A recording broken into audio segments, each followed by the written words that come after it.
न कोई संदेश, जाने वो कौन सा देश जहाँ तुम चले गए, जहाँ तुम चले गए।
जिस प्रकार से कि आज मनाली का जो देहांत हुआ है, उसके कारण बहुत से लोगों को, जो निकटवर्ती लोग हैं, उनको अथाह दुख हो रहा होगा, दुख की अनुभूति हो रही होगी।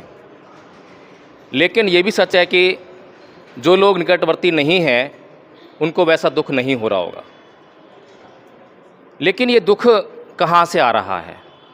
भंते जी ने अभी बहुत अच्छी तरह समझाया कि प्राकृतिक रूप से जो है, जैसे ही कोई प्राणी इस संसार में उत्पन्न हो जाता है तो दुख उसके साथ तभी शुरू हो जाता है। जातिपि दुःखा, जरापि दुःखा, व्याधिपि दुःखा, मरणापि दुःखा, शोक परिदेव दोमनस्योपाया सापि दुःखा, प्येहि विपयोगो दुःखो अप्येहि संपयोगो दुःखा, यम्पि छंगने लवति तम्पि दुःखं। तो कुल मिलाकर यह है कि यह जो जीवन है ये दुखों से भरा है। लेकिन हम ये सब जानते हैं, ऐसा नहीं है कि हम जानते ना हो। जन्म लेने पर सबको दुख होता है। कोई भी यहाँ पर जो है, कोई भी प्राणी जब जन्म लेता है तो हंसते हुए पैदा नहीं होता। कोई भी प्राणी जब उसको रोग होता है तो दुख होता है। कोई ऐसा प्राणी नहीं है जिसको रोग हो और वो खुश होने लगे, हंसने लगे। जब बुढ़ापा आता है तब भी दुख होता है, और जब मृत्यु होती है तब भी दुख होता है। प्रियजनों के बिछुड़ने पर दुख होता है। जिनको हम चाहते हैं अगर वो हमसे बिछुड़ जाएं, जैसे मनाली जिनकी प्रिय थी, उनको आज बहुत दुख हो रहा है। उस दुख को सहन करना बड़ा मुश्किल हो रहा है।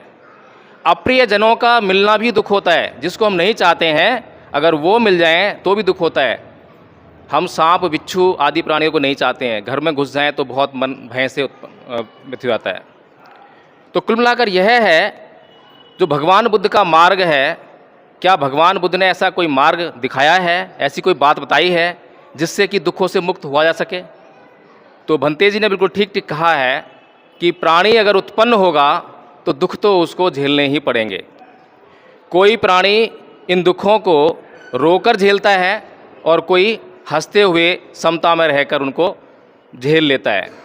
जो लोग बहुत ज़्यादा व्यथित होते हैं, रोते हैं, पीटते हैं, चीखते हैं, चिल्लाते हैं, कारण क्या है? क्या कहीं बाहर से कोई उनको ज़्यादा सता रहा है? तो मुझे लगता है कि ऐसा कुछ नहीं है कि बाहर से कोई प्रताड़ित कर रहा हो, वो स्वयं भीतर से प्रताड़ित हो रहे हैं। जैसे ही कोई बच्चा किसी के घर में जन्म लेता है तो सभी बहुत खुशियाँ मनाते हैं, ढोल नगाड़े बजाते हैं, बहुत बड़े बड़े फंक्शन करते हैं, लाखों रुपए उस पर खर्च कर देना चाहते हैं, और पता नहीं क्या क्या करना चाहें मुझे।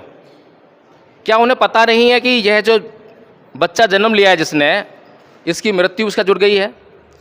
क्या उन्हें पता नहीं है कि इसकी मृत्यु जो है उसका कोई समय निर्धारित नहीं है? हो सकता है 6 महीने बाद, साल बाद, 10 साल बाद, 50 साल बाद मरना तो है ही, निश्चित है। तो वो खुशी किस लिए?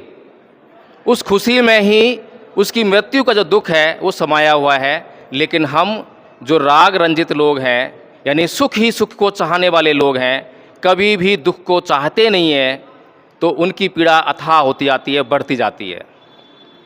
इसीलिए भगवान बुद्ध ने इस संसार को वह अमूल्य ज्ञान दिया जो संसार अब तक जो है इससे अछूता था।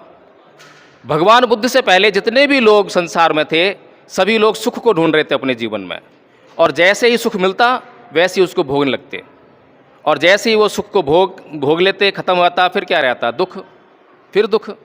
उदाहरण के लिए कोई व्यक्ति सुबह से लेकर शाम तक मजदूरी करता है, काम करता है, और काम करके 500 रुपये कमाता है।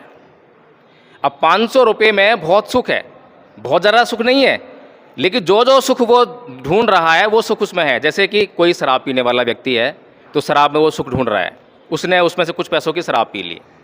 कोई मांस खाने वाला प्राणी है तो वो मांस ले आया, उसने वो खा लिया। कुल मिलाकर उसने 500 रुपये जो कमाए थे वो शाम तक जो है कमाए थे, अगले दिन तक खर्च कर दिए। अगले दिन फिर वही शुरुआत करता है, फिर कमाता है, फिर खर्च कर देता है, और इस तरह से जो है वो बार बार दुख को दूर करता है, और सुख आता है, सुख को भोग लेता है, फिर से दुख पर आता है। लेकिन जो लोग ये जानते हैं कि ये जो निरंतर प्रक्रिया है, इससे मैं लगातार गरीबी में घिरता जा रहा हूँ, तो पहले वो समझने का प्रयास करते हैं कि पहले मैं इस गरीबी को दूर कर लूँ। जो लोग ये जान जाते हैं कि गरीबी को दूर करना है, तो वो 500 रुपये कमाते हैं, 200 रुपये खर्च करते हैं, 300 बचा लेते हैं, या 400 खर्च करेंगे, 100 बचा लेंगे। इस तरह से धीरे धीरे करके वो अपने जीवन में एक बार जो गरीबी का कष्ट है उससे दूर हो जाते हैं। तो कुल मिलाकर यही है कि जो जीवन में हम सभी जानते हैं कि दुख ही दुख है, लेकिन फिर भी सारा संसार सुख को ही चाहता है। भगवान बुद्ध से पहले जितने भी ऋषि मुनि तपस्या करते थे, वो सभी क्या चाह रहे थे? या तो अप्सराओं की खोज में थे, स्वर्ग की खोज में थे, या सुख की खोज में थे। लेकिन पहली बार इस संसार में भगवान बुद्ध ऐसे प्राणी हुए जो ना तो सुख की खोज में गए, ना स्वर्ग की खोज में गए, ना अप्सराओं की खोज में गए, वो गए तो दुख की खोज में गए। बड़ी आश्चर्यजनक बात है। ऐसा प्रश्न संसार के सामने खड़ा हुआ कि ये व्यक्ति क्या कर रहा है? सारे लोग तो सुख ढूंढते हैं, ये दुख ढूंढ रहे हैं। कारण क्या है? कारण ये था कि दुख हमारे जीवन में व्याप्त है। अगर उस दुख को खोज लिया जाए तो कोई भी उस दुख को रखना नहीं चाहता अपने पास, कोई भी व्यक्ति किसी भी दुख को अपने पास रखना नहीं चाहता। लेकिन समस्या ये है कि बहुत सारे लोगों को ये नहीं मालूम है कि दुख का कारण क्या है, दुख को नष्ट कैसे किया जाए। तो जो लोग दुख को ढूंढ लेते हैं, उसका कारण जान लेते हैं, तो फिर उसको अपने पास नहीं रखते, बल्कि उसके कारण को नष्ट करके उससे हमेशा हमेशा के लिए अपना पीछे छुड़ा लेते हैं। तो इसी तरह से भगवान बुद्ध दुख की खोज में गए। अब तक जो लोग सुख की खोज में गए थे, उन्होंने सुख को परिभाषित नहीं करा, बताया ही नहीं कि सुख कैसा होता है, सुख देखने में कैसा होता है, भोगने कोई बता ही नहीं सकता। लेकिन दुख सबको दिखाई दे रहा था, और दुख के पीछे कोई जा नहीं आता। तो भगवान बुद्ध पहली बार दुख को परिभाषित करते हैं कि दुख ये दुख होता है। तो जो जो दुख होता है उसको ढूंढ लिया जाता है, उसके कारणों को जान लिया जाता है, और जब उसके कारणों को नष्ट कर देते हैं, तो जब दुख नष्ट हो जाए तो फिर क्या शेष रह जाएगा? सुख ही रहेगा। यही एक जो थ्योरी है, यही जो सिद्धांत है, जिससे कि आज भी संसार जो है उसको सोचता नहीं है, जानना नहीं चाहता। अगर हम सभी लोग इस थ्योरी को, इस सिद्धांत को जान जाएं और समझ जाएं कि हमें सबसे पहले अपने जीवन में दुखों को देखना चाहिए कि हमारे जीवन में क्या क्या दुख है। गरीबी एक दुख है, अशिक्षा एक दुख है, नाना प्रकार के जो रोग हैं वो दुख हैं। अगर हम उन दुखों पर काम करेंगे, जब भी हम कहीं डॉक्टर के पास जाते हैं तो सुख नहीं बताते कि हमें क्या सुख है, हम उसे दुख ही बताते हैं कि मुझे ये दुख है। तो डॉक्टर जो है उस दुख पर ही काम करता है और दुख का इलाज करता है। यही एक सिद्धांत है, सबसे सही सिद्धांत तो यही है। लेकिन उसके बावजूद हम सभी लोग कभी भी अपने दुखों पर विचार नहीं करते। जो बच्चे पढ़ाई कर रहे हैं, उनके जीवन में जो है उनको पता है कि अगर मैंने बहुत अच्छी तरह पढ़ाई कर ली, अप्रमाद नहीं किया, बहुत मेहनत की, तो मुझे उस पढ़ाई के कारण जो है बहुत सुख मिलने वाला है। लेकिन जो बच्चे ये सोचते हैं कि अभी मुझे टीवी में फिल्म चल रही है, गाना चल रहा है, बाहर कीर्तन हो रहा है, या बाहर जो है फंक्शन हो रहा है, तो अभी मैं वो फंक्शन अटेंड कर लेता हूँ, अभी वो फिल्म देख लेता हूँ, गाना सुन लेता हूँ, और वो अपना समय उसमें लगा देते हैं और पढ़ाई में नहीं लगाते हैं, तो उनके जीवन में लौटकर कष्ट ही आते हैं। तो बड़ी सिंपल सी बात है, कोई बहुत बड़ी बातें भगवान बुद्ध ने ऐसी कोई बात नहीं की जो हमें समझ में ना आए। बहुत आसान आसान बातें बताई हैं, लेकिन समस्या ये है कि हम सुनना नहीं चाहते।